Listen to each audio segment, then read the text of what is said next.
રામ નારાયણ રામ. બધું સહન કરી શકાય છે, પણ વિશ્વાસઘાત નહીં. મેં આ સંગઠન કેવી રીતે બનાવ્યું છે તે જણાવી ચૂક્યો છું. મારા ઘણા પત્રો અને તસવીરોને નુકસાન પહોંચાડવામાં આવ્યું છે. જે કોઈ કરવા માગે તે કરે, હું વિકૃત નથી થતો. મારા શિષ્યોને કષ્ટ થયો છે. હું મારા વિશે જે કહેતો છું તે પોતાને વખાણવાનું નથી.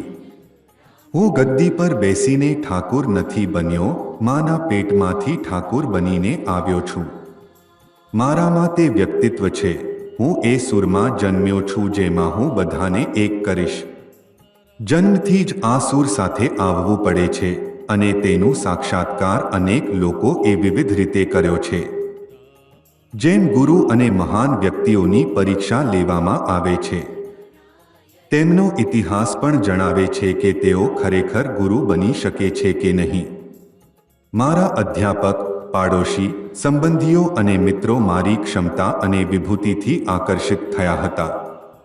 હું બાળપણથી જ એ સુર લઈને આવ્યો છું જેના દ્વારા સમગ્ર વિશ્વને એકત્ર કરી શકું. હું મારી મનોબળથી જગતને એકત્ર કરીશ. વ્યવહારિક આધાર જ આધ્યાત્મિકતાનો આધાર છે.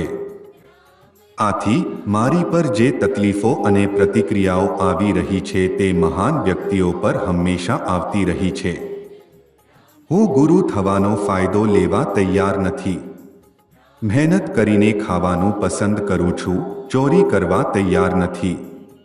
તેથી વિકલિત થવાની જરૂર નથી. વેદોની વાતોમાં કોઈ વિવાદ નથી.